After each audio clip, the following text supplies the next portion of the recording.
नमस्कार। हमारा नमस्कार स्वीकार करिएगा। हमारा नाम नरसिंह चौहान है। हमारा खास शो चल रहा है जनमन संवाद, जहां सत्ता के दावेदारों से जनता के हिस्से के सवाल पूछे जाते हैं। यूपी एडिशन चल रहा है। यूपी एडिशन में आज के हमारे खास मेहमान हैं समाजवादी पार्टी के नेता और एक ऐसा चेहरा जो उम्र कम थी, अनुभव कम था। इनके बारे में जब हम जानने का प्रयास कर रहे थे, रिसर्च कर रहे थे, तो कहा जाता है कि एक ऐसा नेता प्रदेश की राजनीति में समाजवादी पार्टी में सक्रिय हुआ, एक थी मात्र 18 साल और लड़ गया जिला पंचायत चुनाव। फ्रेम में हमारे साथ बातचीत में मौजूद है सुल्तानपुर विधानसभा कादीपुर से समाजवादी पार्टी के युवा नेता राहुल गौतम जी। बहुत स्वागत है। बहुत बहुत धन्यवाद। कैसे हैं आप? बढ़िया। बड़ा जी, राजनीति की शुरुआत कैसे होती है? देखिए, राजनीति की शुरुआत हम लोग जब बहुत छोटे थे जी, तभी से, जब स्टूडेंट लाइफ रही तभी से देख रहे कि कादीपुर विधानसभा आरक्षित विधानसभा रही। हमारी दादी ग्राम प्रधान भी रही। जी जी। तो बहुत पहले से ही खिंचाव रहा। कोशिश हमेशा से यही रही कि कादीपुर विधानसभा जो आरक्षित विधानसभा है जी, वहां से दावेदारी पेश की जाए। अपने समाज जो गरीब तबके के लोग हैं, जो पीड़ित हैं, परेशान हैं, जो पीड़ित के लोग हैं, इनकी लड़ाई को लड़ा जाए। जी। और इसी बीच समाजवादी पार्टी एक ऐसी पार्टी जो शायद गरीबों, मजलूमों, नौजवानों, किसानों के हक की बात करती है, उसकी विचारधारा से प्रभावित हुआ, राजनीति में आया। और ये लड़ाई जो है, अब मैं समझता हूँ कि जब तक मेरा जीवन रहेगा तब तक चलने वाली। राहुल जी, जब आपके बारे में हम सर्च कर रहे थे, जानने का प्रयास कर रहे थे, तो कहा जाता है कि 2015 के आसपास आपने पंचायत चुनाव होता है। हाँ। और राहुल गौतम जी की एज मात्र 18 से 19 साल की थी। हाँ। और चुनाव लड़ जाते हैं, जैसे हमने अपने इंट्रो में कहा था। बिल्कुल बिल्कुल। क्या कहानी थी उसकी पूरी? जिला पंचायत हमारा वार्ड जिसमें हमारा घर आता है जी, वो वार्ड नंबर 3 है। हमारे बगल का वार्ड आरक्षित हुआ वार्ड नंबर 4 जी, 2015 में। वहां से जिला पंचायत का हम चुनाव लड़े। बहुत अच्छा रिस्पांस रहा और जनता का बहुत प्यार, बहुत स्नेह। उसने एज कितनी थी? 18 साल थी? हाँ, हमारी एज उस समय थी लगभग 19 साल। 19 साल। 4 नंबर वार्ड से हम जिला पंचायत का चुनाव लड़े और हमारे सामने बहुत बड़े बड़े दिग्गज भी उस समय चुनाव लड़े थे। उस समय चुनाव तो हम हार गए, लेकिन जनता का स्नेह, प्यार उसी समय मुझको बहुत उस मिला। दौरान आप बीए कर रहे थे? हाँ, बीए कर रहा था। ग्रेजुएशन? जी, बदली महाविद्यालय से। जी। विधायक जी का तो विचार कैसे आया जिला पंचायत लड़ने का? चुनाव लड़ने का विचार तो बहुत पहले से ही था। बहुत पहले मतलब आपकी एज कम नहीं थी तब भी चुनाव लड़ने का विचार था। हमारी उम्र कि हमारी एज कब हो? हमारी उम्र जब 16-17 साल से, तभी से मैं प्रयासरत था। जी। और जैसे ही हमारी उम्र हुई, 18 पार में हुआ, तुरंत मैं जिला पंचायत का चुनाव लड़ा। जी। उसके बाद वार्ड हमारा ऐसी हुआ नहीं। विधानसभा में मैं जो है 22 में लगातार टिकट की दावेदारी, फिर उसके बाद अब 27 की कारवां आगे बढ़ा, 27 की तैयारी जोरों पे है। तो आपका वार्ड जो है वो सम्मान हो गया, दूसरे वार्ड से आपकी सीट आई? हाँ, सीट आई वार्ड नंबर 4 से। 4 से कितने प्रत्याशी थे? 4 में तकरीबन रहे थे 16 प्रत्याशी। तो ये चर्चा रही होंगी राहुल जी ना? बहुत चर्चा थी मेरी। कि 18 साल का एक लड़का नया आया है, क्या करेगा? बिल्कुल। कौन सा चुनाव लड़ेगा? बिल्कुल चर्चा थी और मुझे वोट भी बहुत मिला। मेरा चुनाव चिन्ह मुझे याद है टाइपराइटर मिल गया था। जी। जो कि बहुत टफ चुनाव चिन्ह होता है मेरी समझ से। जी। गांव के मेरे कितने वोटर जो मुझको वोट देना चाहते थे वो समझ ही नहीं पाए। टाइपराइटर की जगह ट्रैक्टर चुनाव निशान पे वोट दे दिया, मोहर मार दिया, दूसरे और चुनाव चिन्हों पे मोहर मार दिया। इससे भी हमारा बहुत वोट गड़बड़ा गया। जी। ये समझ लीजिए आप, नहीं तो तकरीबन 25-26 वोट में उस चुनाव में मैं पाता। इतना स्नेह था लोगों का? जी बिल्कुल, सबसे ज्यादा जनता का स्नेह प्यार कभी मेरे प्रति कम हुआ राहुल जी, ऐसा क्या कर रहे थे आप? पढ़ाई कर रहे थे आप, ग्रेजुएशन कर रहे थे, तो क्षेत्र के बीच में कैसे, लोगों के बीच में कैसे जा रहे थे आप? जैसे जिसके यहाँ भी कोई सुख दुख पड़ता, उस दौरान भी आज से मुझे याद है तकरीबन 15 साल से मैं कादीपुर विधानसभा में, चाहे कोई सुख दुख का कार्यक्रम हो जी, रामलीला मंच हो, क्रिकेट का मैदान हो या क्रिकेट खेलने, मैं उसी टूर्नामेंट का उद्घाटन भी करता था और अगले दिन अपनी टीम लेकर मैं वहां खेलने भी पहुंच जाता था। मेरी वो अच्छा। थी। जी, उद्घाटन करते थे और मैच भी करते थे, टीम लेके टीम बनाकर। खेलने भी आता था मैं। यहाँ तक कि अपने गांव का भी मैं उद्घाटन करता हूँ। जो टूर्नामेंट हमारे गांव में भी होती है, राम जानकी राम मंदिर है, उसी के बगल टूर्नामेंट होती है, हमारे एक मित्र हैं इंद्रजीत निषाद जी कराते हैं जी मैं उसका उद्घाटन करता, अगले दिन हम अपनी टीम लेके वहां पे खेलने भी पहुंच जाते हैं, लोअर और टी शर्ट जी। पहनकर। इसीलिए लोगों का स्नेह और प्यार मेरे दूसरे प्रति- स्थान पर है जिला पंचायत में, नहीं, मेरा स्थान तीसरा या चौथा रहा। चौथा रहा। लेकिन एज कम थी, अच्छा चुनाव आपने लड़ा जी। जैसा आपने कहा। जी उसके बाद 2000 परिवार राजनीति में रहा, इसलिए कि कहा जाता है कि आपने एक कहानी हमने कहीं से सुनी थी आपके लोगों से, आपके बीच में, जी। कि आपके पंचायत चुनाव होता है और आपकी दादी जी की एज जो थी वो लगभग 55 वर्ष की थी, हाँ, और आपने चुनाव लड़ा दिया उनको। जी। प्रधानी में हमारी दादी की उम्र 95 साल थी, जी तो पूरा परिवार का सबका डिसीजन हुआ कि दादी हमारी जो है प्रधानी का चुनाव लड़ेंगी।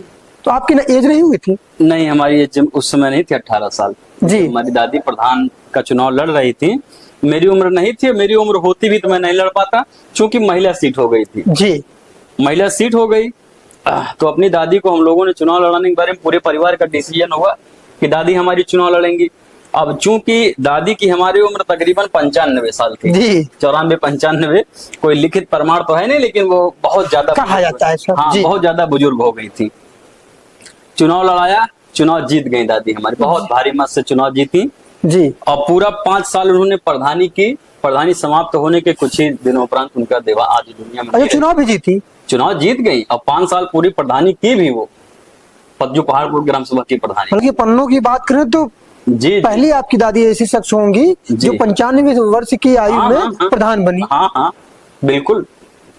और आप ये मतलब जो है जैसे चुनाव खत्म हुआ उसके चंद दिनों बाद ही हमारी दादी भगवान के पास चली गई। पूरा 5 साल कार्यकाल पूरा किया? जी, पूरा 5 साल कार्यकाल पूरा किया था। उसके पहले हमारी दादी उसी गांव से सदस्य थी, जी प्रधानी की सदस्य थी। परिवार राजनीतिक बैकग्राउंड से आते हैं आप? जी बिल्कुल, छोटे चुनाव से, पंचायत चुनाव से? पंचायत चुनाव से। हमारे बाबा जो थे वो नेता तो नहीं थे, वो सरकारी नौकरी करते थे। जी। लेकिन जैसे जो तमाम समाज के लोग हमारे घर आना जाना और सबसे जो मेल व्यवहार, सब लोगों का उठना बैठना ही राजनीतिक पहले से ही हमारी पृष्ठभूमि रही है। जी। लोग आकर्षित होते देखते मैं आकर्षित तो परिवार को राजनीतिक गुरु मानते हैं? बिल्कुल, अपने बाबा को मैं अपना आइडियल मानता हूँ। जी जैसे उनके पास तमाम जात समुदाय समाज की सेवा करना, समाज की सेवा करना, वैसे मेरा भी व्यक्तित्व उन्हीं के जैसा। उन्हीं के पदचिन्हों पर राहुल गौतम जी चल रहे हैं जी बिल्कुल। कि मेरे बाबा जी ने किया था समाज सेवा, गाजीपुर की जनता की सेवा, हाँ। तो आने वाले समय में बस ये था मैं भी हमारे, करूंगा। हमारे बाबा कोई चुनाव, वो तो सरकारी नौकरी करते थे, कोई चुनाव नहीं। दादी हमारी प्रधान बन के सेवा की थी, जी लेकिन प्रभावित मैं अपने दादा दादी से ही हुआ राजनीति के लिए। जी हाँ। समाजवादी पार्टी का दामन कब आपने थामा? समाजवादी पार्टी का दामन हम लोगों ने लगभग 17-18 में ही हम। कौन सी ऐसी नीतियां थी? देखिए, जो पहले जो हमारा समाज था वो शायद बहुजन समाज पार्टी को ही जी। लाइक करता था, पसंद करता था।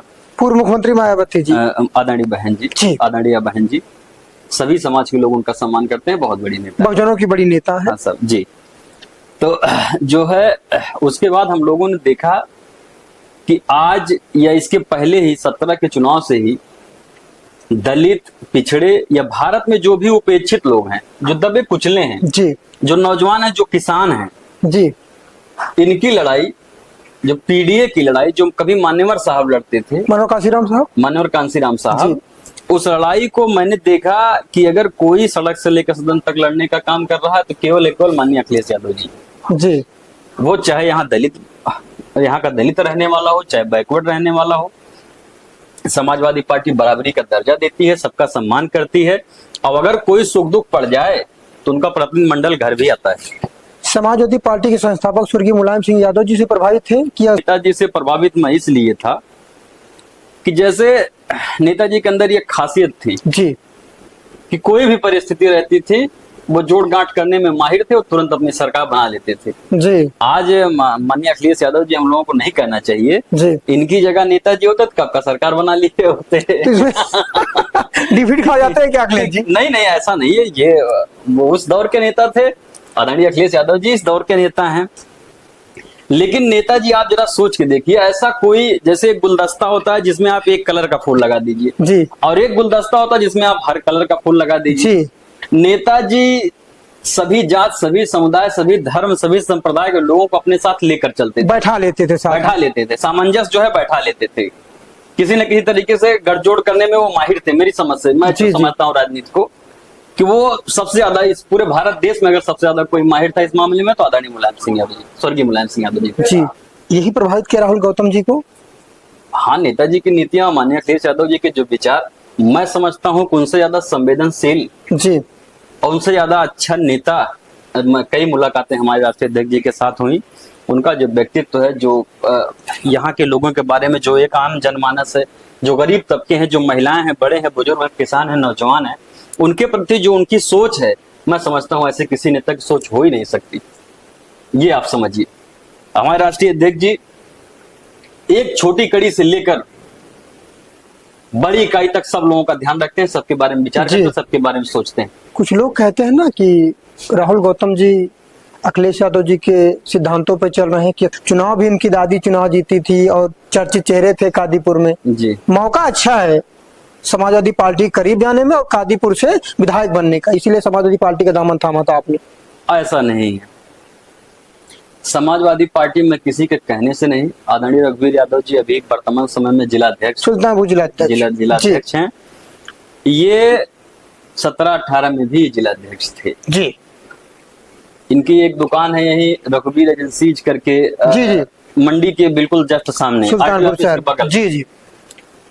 जिलाध्यक्ष जी के पास में मिलने के लिए आया, देखे मुझको, उन्होंने कहा कि ठीक है, बहुत अच्छा है, तुम अच्छा मेहनत भी करते हो, तुम कादीपुर विधानसभा में काफी दिन से, और तुम पार्टी में बहुत दिन से काम भी कर रहे हो, तुम आ जाओ पार्टी में, हम तुम्हें ठीक ठाक पद पार्टी में दिलवा देंगे, तुम काम करो, पार्टी में तुम रहो जी। अब इस तुम्हारा इसमें समाजवादी पार्टी में उज्जवल है। पहले से भी विचारधारा थी, अध्यक्ष जी का श्रेय मिला तो समाजवादी पार्टी हमने ज्वाइन कर ली जी। 19 वाले चुनाव में आदरणीय पूर्व विधायक चंद्रभक्त सोनू भैया को टिकट गठबंधन से मिला। लोकसभा का चुनाव वो बहुजन समाज पार्टी के से टिकट पाए जी जी। चुनाव लड़े। कादीपुर में हमारी बहुत बड़ी भूमिका उनकी प्रतिद्वंदी रही पूर्व सांसद, पूर्व केंद्रीय मंत्री माननीय मेनका गांधी जी। जी, हम लोगों ने कादीपुर से बड़ी मेहनत की, गठबंधन प्रत्याशी को जितवाने की, बहुत वोट भी दिलवाया। थोड़ा सा अंतर रह गया, 8-10 हजार से सोनू भैया चुनाव वाला हार गए, और शायद उसी कसक रह गई कि जो माननीय रामगोपाल निषाद जी को हम लोग। अच्छा, कहा जाता है कुछ चुनाव में मेनका गांधी जी का जो सरकार का तंत्र था पूरा, वो सोनू सिंह को चुनाव हरवाने में पूरी ताकत झोंक दिया था, ऐसा लगता है राहुल गौतम जी को? जी, क्योंकि जब हम लोग काउंटिंग कर रहे थे वोट, जैसे बूथ बूथ पे या अपनी विधानसभा में या ब्लॉक वाइज, जब हम लोगों ने वोट की काउंटिंग की, हमको कहाँ से कितना वोट है, एक अंदाजा लगाया जाता है कोई प्रत्याशी जब चुनाव लड़ता है कि फला बूथ से या फला गांव से हमको कितना वोट मिल रहा है। जब उसमें हम लोग काउंटिंग करते थे तो हम लोग चुनाव जीतते थे, खुद से जब गिनती करते थे, और तकरीबन 1 लाख वोट से हम लोगों का अंदाजा था कि सोनू भैया चुनाव जीत जाएंगे, यहाँ से सांसद बन जाएंगे जी। अब क्या कारण रहा या कैसी मशीनरी का क्या दुरुपयोग रहा कि क्या रहा, वो चुनाव दुर्भाग्यपूर्ण ढंग से हार गए। राहुल गौतम जी ने तो किया हुआ कहीं ना कहीं विचार विमर्श किए हो? बिल्कुल विचार विमर्श किया, विचार भी विमर्श किया। और जब वो चुनाव लड़ रहे थे उनके मुझे याद है एक दिन वो बगैर बताए ही कादीपुर विधानसभा में प्रवेश किए थे जी, और हम लोगों ने 8-10 मीटिंग उनकी वैसे ही सोनू भैया की करा दी बगैर कोई इन्फॉर्मेशन के जी। लोगों का जो हुजूम लगा, जितने लोग बहुजन समाज पार्टी के वोटर, समाजवादी पार्टी, पूरा गरीब तबका ही, पीढ़ी समाज ही, या जो आप कहें जो सामान्य वर्ग के भी लोग थे, वो भी उनके कार्यक्रमों में बहुत भारी मात्रा में देखे। जब 2014 का चुनाव हो रहा था तो उन्हीं सोनू सिंह, भारतीय जनता पार्टी के साथ से सोनू और मोनू सिंह पूर्वांचल के बाहुबली कहे जाते हैं, मेनका गांधी जी के साथ ब्रो गांधी जी को चुनाव जिताने में अहम भूमिका निभाई थी जी। लेकिन जब 2019 का चुनाव होता है तो सोनू सिंह चुनाव लड़ते हैं तो ही मेनका गांधी कहते हैं कि ये बाहुबली है। देखिए, चाहे आदरणीय सांसद जी रही हो, चाहे माननीय विधायक, पूर्व विधायक सोनू भैया रहे हो, आप दोनों लोग बहुत बड़े हैं जी। सांसद जी भी बहुत बड़ी हैं, विधायक जी भी बहुत बड़े हैं जी। जैसे मैं समझता हूं कि जो उनका चुनाव रहा इसमें तो उनकी अहम भूमिका रही। हम लोगों ने भी देखा कि कैसे विधायक जी ने मेहनत करके आदरणीय सांसद जी को सांसद बनाया। माननीय वरुण गांधी जी के चुनाव में भी काफी मेहनत की, ये तो सब लोगों ने देखा, इसमें कोई चीज छुपा हुआ नहीं है जी।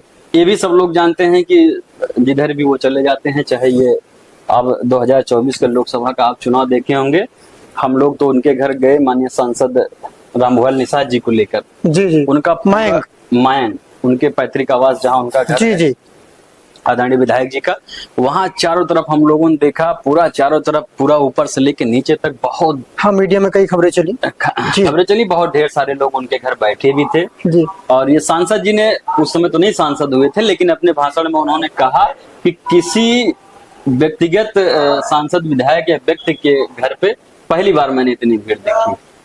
तो आज भी संबंध है, अब तो समाजवादी पार्टी में आ गए हैं। बिल्कुल संबंध है। संबंध क्या, हम लोग कोई सुख दुख पड़ता है, उनके पिताजी की पुण्यतिथि होती है जी, तो कार्ड आता है, हम लोग उनके घर जाते हैं। तो संबंध है आपके। जी बिल्कुल, कोई सुख दुख पड़ता है हम तो सबके घर जाते तो मजबूती है राहुल गौतम जी को आने वाले चुनाव में, हैं। बिल्कुल मजबूती है, तो सहयोग करेंगे।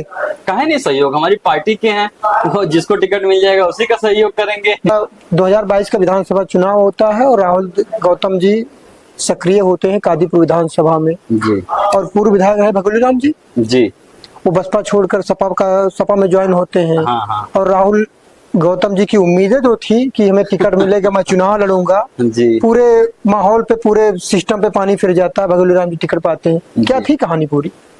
देखिए आदरणीय विधायक जी उनके हम लोगों से बहुत सीनियर हैं, हम लोगों ने उनको देख के राजनीति की शुरुआत की है। जी तकरीबन मैं समझता हूँ 10 बार वो चुनाव कादीपुर विधानसभा से लड़े होंगे। 9 बार शायद गठबंधन या बहुजन समाज पार्टी से, 1 बार समाजवादी पार्टी से। जी जब वो समाजवादी पार्टी 2022 में आए, एक माहौल बन गया हमारी विधानसभा में कि ये दलित हैं, बड़े चेहरे हैं, ये अपने साथ बहुत ढेर सारा दलित समाज का वोट लेकर आएंगे, वो समाजवादी पार्टी में प्लस करेंगे। और जो यहाँ के वर्तमान विधायक हैं आदरणीय राजेश गौतम जी, जी जी उनकी भी छवि सोशल मीडिया के माध्यम से भी हम लोगों ने देखा कि गांव में इतनी अच्छी नहीं थी उस समय। ये विधायक जी लगभग 50 हजार वोट से चुनाव जीत जाएंगे। जी, लेकिन मुझे हैरान, ये माहौल बना जी। और जितने यहाँ के जो बड़े बड़े राजनीतिज्ञ थे वो मानते भी थे कि विधायक जी माननीय भगीलू राम जी चुनाव वहां से जीत जाएंगे। लेकिन हम लोगों को ताजुब तब हुआ जब यहाँ काउंटिंग हो रही थी, यमहट मंडी में जब काउंटिंग हो रही थी, 12 बजे ही उसका रिजल्ट आ गया कादीपुर विधानसभा के सभा का, और लगभग 27 हजार कुछ वोटों से हम लोग चुनाव हार गए। राजेश गौतम जी चुनाव जीत गए। एक तरफ था कि जब विधायक ये चुनाव लड़ रहे हैं, ये 50 हजार वोट से चुनाव जीत जाएंगे, और जैसे ही टिकट कंफर्म हुआ, चुनाव के बाद परिणाम ये आ गया। तो देखिए वहां की जो जनता, कादीपुर की जो जनता है, जनता ने मूल्यांकन किया।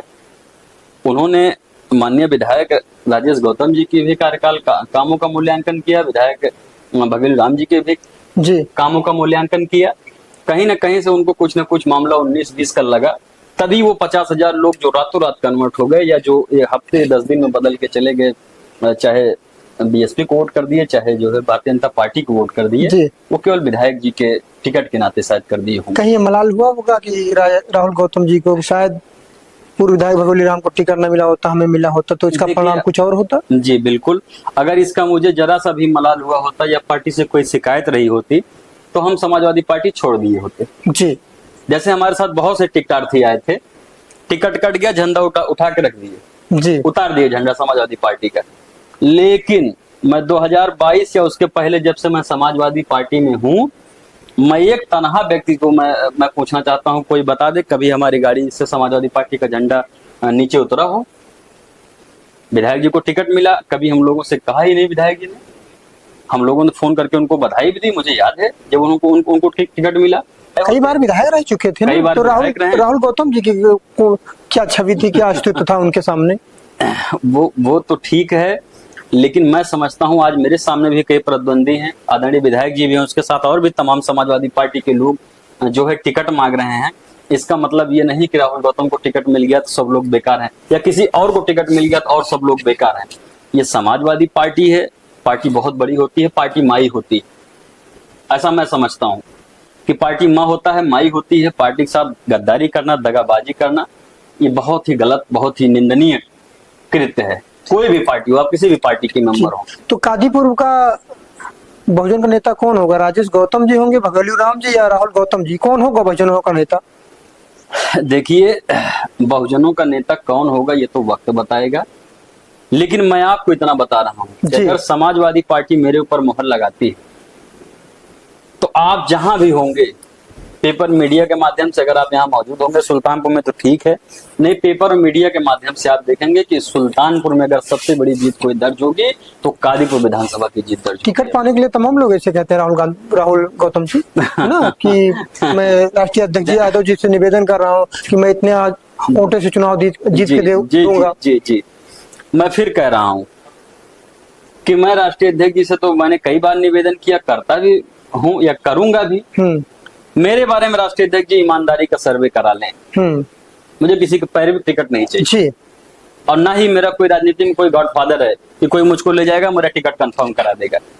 मेरे बारे में जमीनी स्तर का सर्वे करा लिया जाए, अगर सबसे ज्यादा मेहनती, सबसे ज्यादा मजबूत और हर जात हर बिरादरी का वोट ना मुझको मिलता हो, सब समाज के लोग मेरे साथ ना हो, मुझसे ज्यादा कोई रामलीला का फीता काटता हो, क्रिकेट मैच का उद्घाटन करता हो, लोगों के सुख दुख में शामिल होता है, निमंत्रण में जाता हो। चुनाव लड़ना है तो राहुल गौतम जी काट रहे हैं भैया, आज से 22 में हमारा टिकट कट गया, उसके पहले से हम राजनीति करनी है आपको, राजनीति हमको करनी, हमको चुनाव लड़ना है, ये सत्य है। लेकिन आप जरा उठा के देखिए पिछले 15 साल का रिकॉर्ड, अगर कभी मैं अपनी विधानसभा से दूर रहा हूं किसी गांव में, ऐसा नहीं है कि चुनाव आ गया तब मैं निकल पड़ा, टिकट मांगने निकल पड़ा, विधानसभा में निकल पड़ा।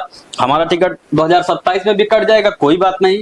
कादीपुर की आवाम, कादीपुर की जनता हमारी अपनी है, मैं नहीं रहूंगा विधायक, कोई बात नहीं। जिस पार्टी से उम्मीदें रही 22 में टिकट कट गया, 27 में मान लीजिए कट गया, तो तब भी समाजवादी पार्टी में बने रहेंगे। देखिए ऐसा है कि हमारा 22 में भी टिकट कट गया, मैंने बता दिया आपको, कभी हमारी पार्टी का झंडा बैनर बदला नहीं है। 27 में भी कट गया तब भी नहीं बदला। ये ईमानदारी, तमाम पार्टी तमाम दल के लोग हमारे पास आए, हमने कहा देखिए भैया हम आपको प्रणाम करते हैं, समाजवादी पार्टी है, हमारे राष्ट्रीय अध्यक्ष जी ने ठीक है हमारी बात को, हो सकता है उसमें मेरी उम्र कम रही हो, मेहनत कम रही हो, या कुछ और उनको लगा हो, पार्टी कहीं से मूल्यांकन कराई हो, मैं उसके किसी पैमाने पे खरा ना उतर पाया हूँ। बहुत सारे नेता राहुल जी मीडिया पैनल पे बैठकर इंटरव्यू देते हैं कि मैं आजीवन इस पार्टी का आभारी रहूंगा, नहीं जाऊंगा, ऐन वक्त पर चले जाते हैं किसी और पार्टी में। भैया यही तो मैं आपसे कह रहा हूँ, 2022 में कितने नेताओं का टिकट बदल गया, झंडा बैनर बदल गया, छोड़ दिए पार्टी, निकल गए पार्टी से। लेकिन मुझको आप देख लीजिए, यही लोकसभा का चुनाव था, सबसे बड़ी भूमिका हमारी रही, आदरणीय रामभुआल निषाद जी को दिन रात मैंने एक कर दिया संसदीय का चुनाव जितवाने में। चाहे जिस समाज के लोगों में उठना बैठना रहा हो, चाहे प्रचार प्रसार की बात रही हो, मैंने कोई कसर छोड़ी नहीं। वहां से जो टीमें गठित होकर आई थी, आदरणीय रामवृक्ष यादव जी भी थे, जिला अध्यक्ष जी भी थे, तमाम वरिष्ठ नेता थे, तमाम पूर्व विधायक थे, सब लोगों ने देखा, मैंने दिन रात एक कर दिया सांसद जी को चुनाव जितवाने में। कौन होगा कादीपुर का नेता? जिसको राष्ट्रीय अध्यक्ष टिकट दे देंगे वो होगा कादीपुर का नेता।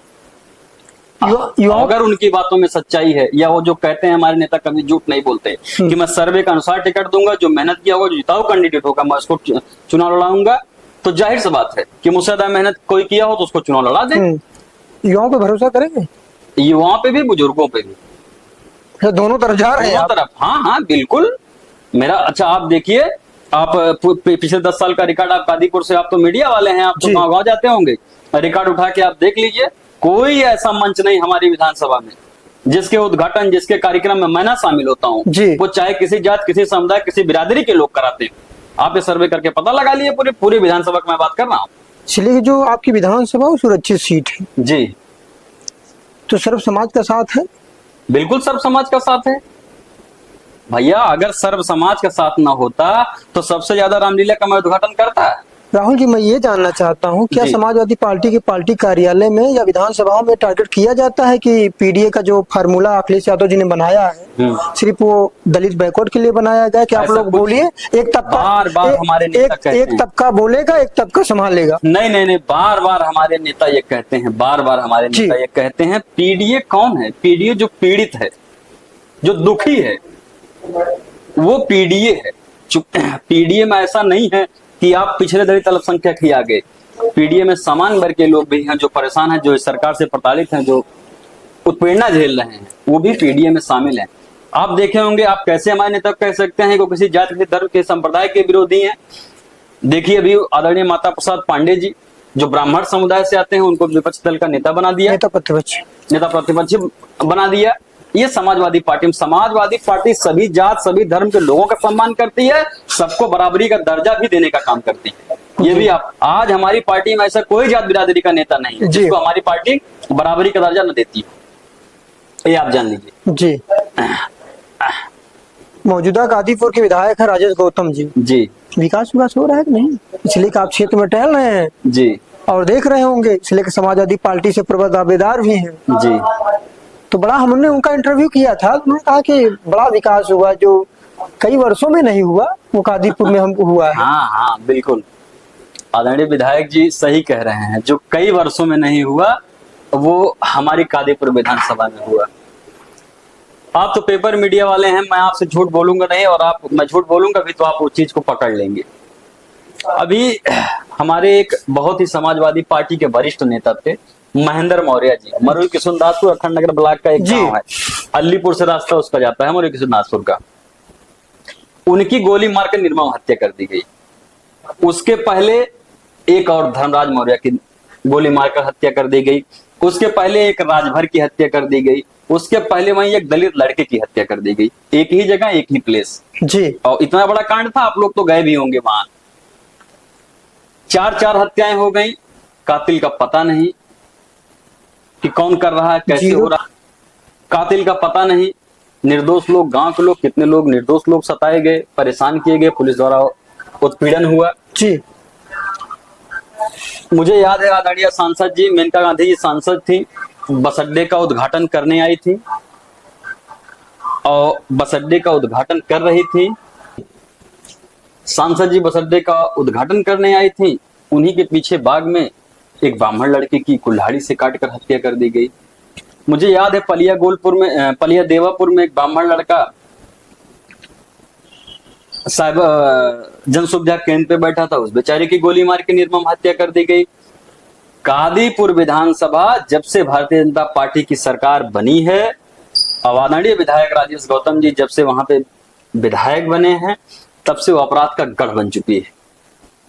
चाहे बेरा भारी का मामला रहा हो, 2 दलित बच्चों की निर्मम हत्या, बरामदपुर में दलित बच्चे की निर्मम हत्या, पलिया गोलपुर में हमारी एक बहन के साथ दुराचार करके उसकी निर्मम हत्या कर दी गई। मैं उसके लिए धन्यवाद देना चाहूंगा समाजवादी पार्टी के राष्ट्रीय अध्यक्ष आदरणीय अखिलेश यादव जी को। उसकी सूचना मैंने तत्काल जिला अध्यक्ष जी को दी और जिला अध्यक्ष जी ने पार्टी कार्यालय से टीम गठित करा के प्रतिनिधिमंडल को वहां भेजने का काम किया। सारे पूर्व विधायक, हमारे वर्तमान विधायक जी, जिला अध्यक्ष जी उस पीड़ित के घर पहुंच के FIR दर्ज करा के न्याय दिलाने का काम। समाजवादी पार्टी FIR दर्ज कराएगी कि भारतीय जनता पार्टी है जो सरकार में बैठे या शासन प्रशासन करेगा? भैया कौन सी जिम्मेदारी है? ठीक है, आप कह रहे हो ठीक है, आप मुझको एक वीडियो दिखा दो, वर्तमान विधायक जी का दिखा दो आप, कि वर्तमान विधायक जी पीड़ित परिवार के लिए कोई लड़ाई लड़ने का काम किए हो, उसके घर गए हो। प्रदेश के मुखिया का स्लोगन है ना, 0 टॉलरेंस है, और एक भी अपराधी इस चौराहे पर कोई भी अपराध करेगा, अगले चौराहे पे यमराज खड़ा होगा। तो भैया कादीपुर में भी 0 टॉलरेंस आप ले आइए, सुल्तानपुर जिले में भी तो आप ले आइए। डॉक्टर घनश्याम तिवारी की यही तो हत्या हो गई जहां आप बैठे हो, ये है 0 टॉलरेंस। आप हमको बताओ, सरकार अगर कह रही है कि हमारे यहाँ अपराध नहीं है, तो हमारे यहाँ कैसे इतना अपराध हो जा रहा है? राजेश गौतम जी कह रहे हैं कि यमराज बैठा है कादीपुर में, कोई सारी बहन बेटियां और जितने यहाँ के लोग हैं, यहाँ की जनता वो सुरक्षित है। भैया जो अपराध हुए हैं आप इनका रिकॉर्ड उठा के देख लीजिए। पिंटू सिंह जी की गोली मार के हत्या, बलुआ पौधन हो गई, ये सारे जितने भी अपराध मैंने आपके सामने, और तो मुझको याद भी नहीं है, शायद मैं कुछ भूल भी रहा हूँ, ये सारे जो अपराध हैं ये भारतीय जनता पार्टी की सरकार, उन्हीं की सरकार में। हो सकता है समाजवादी पार्टी के गुंडे हों, ये तो कहते हैं प्रदेश के मुखिया ना कि हत्याएं जो भी हो रही प्रदेश के पूर्व समाजवादी पार्टी के गुंडे हैं ये। आप ये भी तो कहते हैं अपराधी जो इनकी सरकार है, कहते हैं कि अपराधी कोई भी अपराध करने भी नहीं देंगे, तो हो कैसे जा रहा है अपराध? वो कुछ छूटे हैं समाजवादी पार्टी के ना ये तो वही कर रहे हैं। ये तो सिर्फ हमारी पार्टी को बदनाम करने के लिए ऐसा कर रहे हैं जी, जबकि ये इस चीज को नहीं लोगों को याद दिलाना चाहते कि शिक्षा का क्या स्तर है, स्वास्थ्य का क्या स्तर है। आज हमारे कादीपुर विधानसभा में आप गांव-गांव चले जाइए, नौजवान आपको खोजने से भी नहीं मिलेंगे, आप ढूंढेंगे तो नौजवान आप नहीं पाएंगे। क्यों? लोग पलायन कर गए, कमाने खाने के लिए बाहर चले जाते हैं, यहाँ उनके लिए कोई रोजगार नहीं है। निवेश हो रहा है, निवेश हो रहा है कई लाख करोड़ का उत्तर प्रदेश में। आप हमको युवाओं को रोजगार मिल रहा है। भैया युवाओं को रोजगार मिल रहा है, कितने लोगों का आपने रोजगार वैकेंसी आप कितनी निकाले? जब से आप जितने पेपर आप कराते हो आपके सारे पेपर लीक हो जा रहे हैं।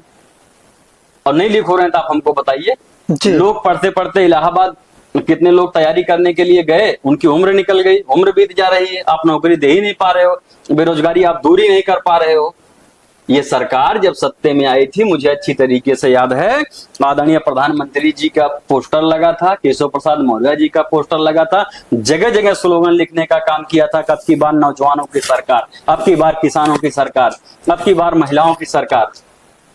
मामला जैसे ही सत्ता में आते हैं सब भूल गए। आदरणीय प्रधानमंत्री जी विदेश जाते थे तो कहते थे उस देश से आए हैं जहां सबसे ज्यादा नौजवानों की संख्या है। आज वही नौजवान दर दर भटक रहे हैं। लखनऊ में धरना प्रदर्शन करते हैं तो भारतीय जनता पार्टी इनके ऊपर लाठी चलवाती है, उनको मारती है, उनके ऊपर पानी के छींटे मारे जाते हैं कि नौजवान बोल रहा, नौजवान रोजगार मांग रहा है। ऐसी सरकार है भारतीय जनता पार्टी। प्रतिबंध कर दिया जाए कि नौजवान अपनी आवाज नहीं उठा पाएगा। ये प्रतिबंध नहीं तो और क्या है, ये प्रतिबंध नहीं तो और क्या है। जब आप नौजवानों को नहीं बोलने दे रहे, आप किसान धरना देते थे, कितने किसान मर गए। इसी सरकार में धरना देते थे, कितने किसान मर गए। गाजियाबाद की बात कर रहे हैं आप। उनकी आवाज नहीं सुनी गई। देश तो अपना ही है ना, कहीं के भी किसान रहे हो, जी। वो तो है भारत देश की। पूरे भारत में आदरणीय प्रधानमंत्री जी सिर्फ उत्तर प्रदेश के प्रधानमंत्री तो है नहीं, पूरे इंडिया के प्रधानमंत्री, पूरे भारत के प्रधानमंत्री हैं। जी। किसान चाहे उत्तर प्रदेश का हो, मध्य प्रदेश का हो, पंजाब का हो, बंगाल का हो, असम का, कहीं का भी हो, किसान किसान है, गरीब गरीब है, नौजवान नौजवान है। जी। आज हमारे देश, हमारी अपनी विधानसभा है जो पूर्वांचल है, वहां पे आपको युवा ढूंढने से भी नहीं मिलेंगे। सारे लोग कमाने खाने के लिए बाहर पलायन करते हैं। वो जाते हैं, वो कमाते हैं तो घर पे जो है चूल्हा जलता है। उसी आजमगढ़ की धरती से प्रधानमंत्री नरेंद्र मोदी जी ने कहा था कि 2024 के लोकसभा चुनाव में कि पूर्वांचल का युवा पलायन नहीं करेगा, मैं रोजगार का हब बना दूंगा। प्रधानमंत्री जी ने तो बहुत कुछ कहा था। उन्होंने 15 लाख देने की बात की थी, आपके खाते में हो सकता आ गया हो, क्योंकि मीडिया वाले प्रधानमंत्री जी की ज्यादा बात करते हैं, तो आप लोगों को 15 लाख दे दिए हो, हम लोगों के खाते में तो अभी तक नहीं आया। इंतजार कर रहे हैं, हो सकता है अब आ जाए। जी। अब मुझको लगता है कि मुझ जैसे तमाम जो नौजवान माताएं बहनें हमारी जिन्होंने भी उनका वादा सुना था, सब अभी तक इंतजार ही कर रहे हैं। तो राहुल गौतम जी भी युवा है, बिल्कुल। क्या उम्मीदें हैं? समाजवादी पार्टी की सरकार आएगी, सरकार बनते ही यहाँ नौकरी की बहार आएगी, हमारे जो नौजवान होंगे उनके चेहरे पे खुशहाली आएगी, माताओं बहनों को भत्ता मिलेगा। जी। हमारी सरकार में बुजुर्गों को सम्मान मिलेगा, 300 यूनिट बिजली फ्री मिलेगी। जी। ये सरकार समाजवादी पार्टी की। क्या रोड मैप है 2027 की विधानसभा में राहुल गौतम जी का? आप कह रहे हैं कि हम चाहते हैं वहां के। भैया ऐसा है कि जिस समाज से मैं आता हूं या उसी कम्युनिटी से, उसी समाज से, चाहे बघेलू राम जी हो, चाहे वहां के वर्तमान विधायक आदरणीय राजेश गौतम जी हो, हमारे समाज की कंडीशन, मेरी बातों पे आप विश्वास मत कीजिए। जो दलित बस्तियां हैं, और दलित बस्तियों के साथ साथ मैं कहना चाहूंगा जो हमारे निषाद भाई हैं, निषाद समाज के लोग हैं, वो भी भारतीय जनता पार्टी की सरकार बनाने में सबसे अहम भूमिका निषादों की रही है। जी। या जो भर भी हमारी विधानसभा में है, निषादों की संख्या ठीक ठाक है। उनकी बस्तियों में आप चले जाओ और बस्तियों का दौरा करके आप चले आओ, आप जाओ बस्ती घूम के आप वापस चले आओ। अरे कहीं कहीं तो ऐसा नहीं कि आपको रास्ता ही नहीं मिलेगा, उनके घर जाने का आपको रास्ता ही नहीं मिलेगा। जी। कि मैं किस रास्ते से जाऊं। अगर बारिश के मौसम में आप चले जाओगे तो आप घर ही नहीं जा पाओगे। पूर्वांचल तो बगल से गुजरा है भैया।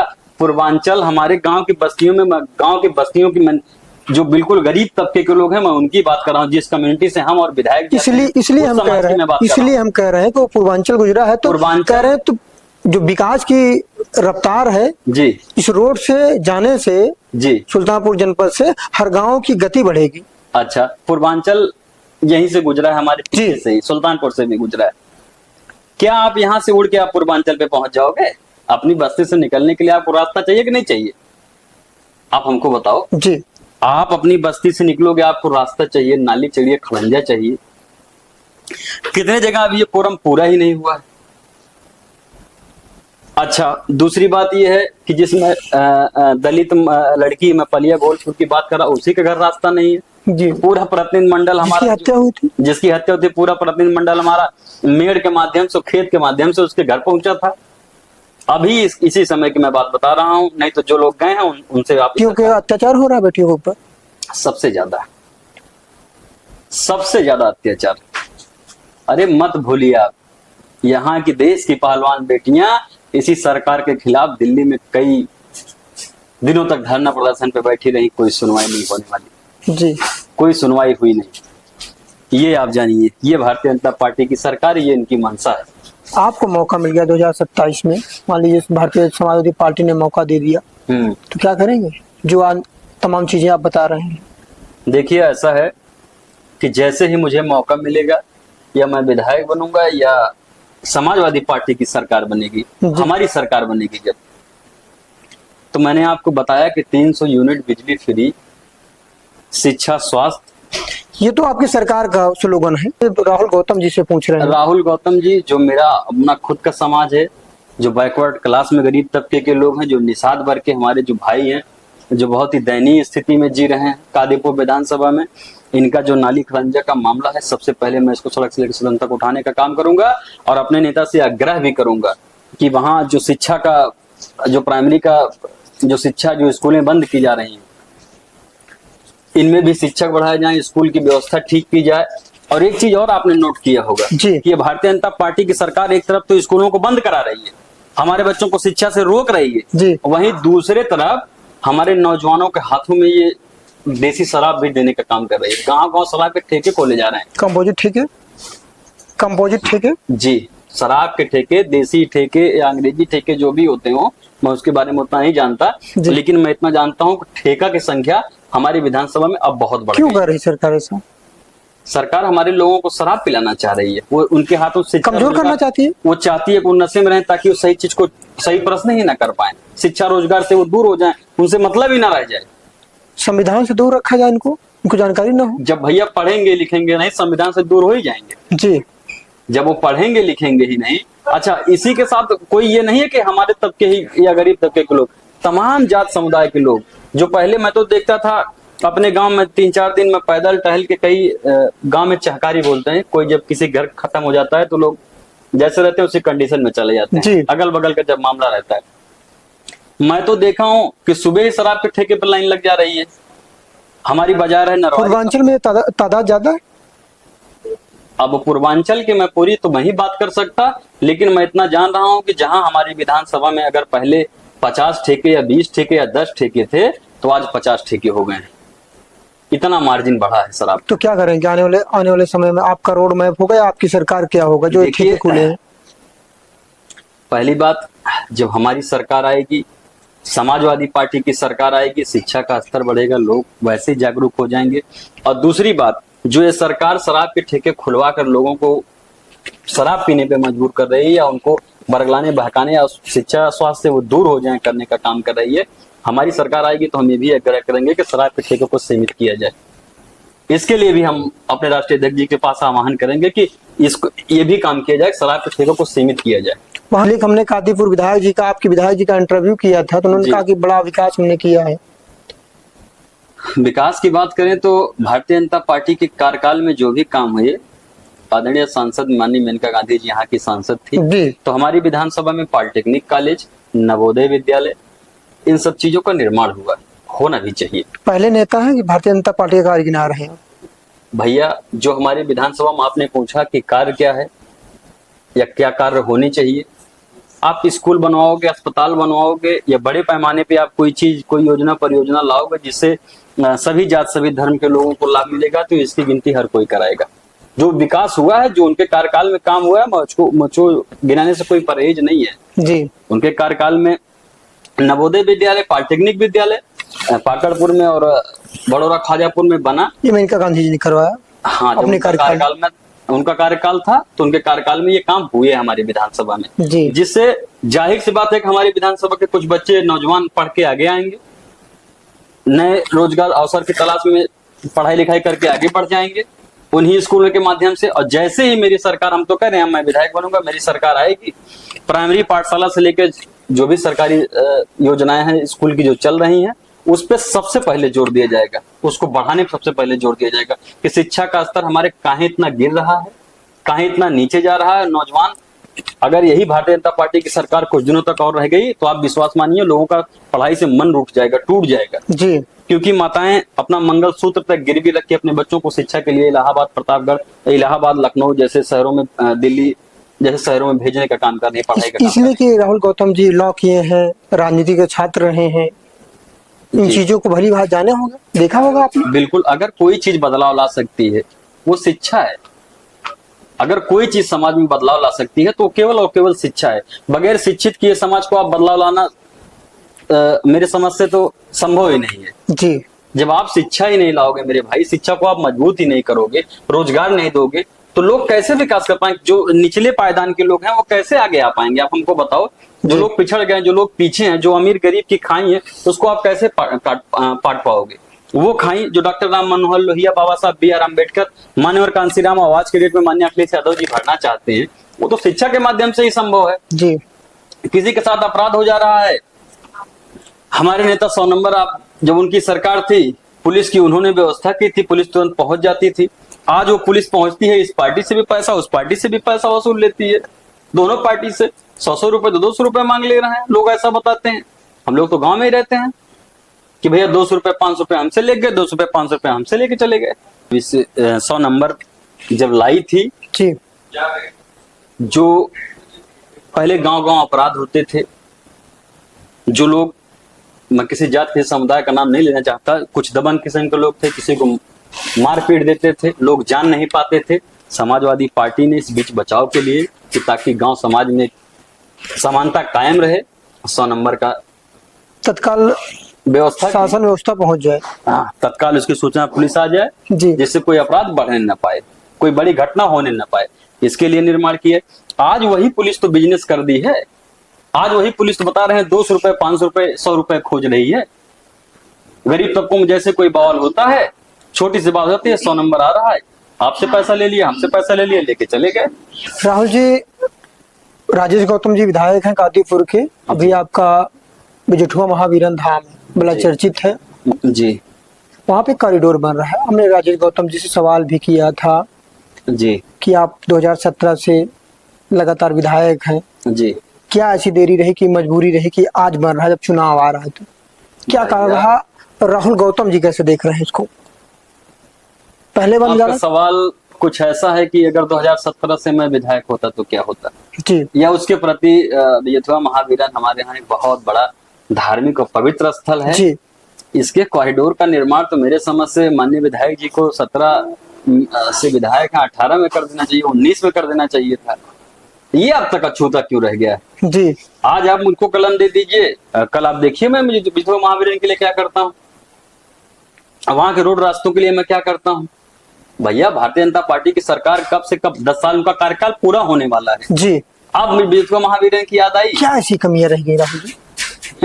ये सरकार ही जुमलेबाजों की सरकार है। ये कहते कुछ हैं, करते कुछ हैं।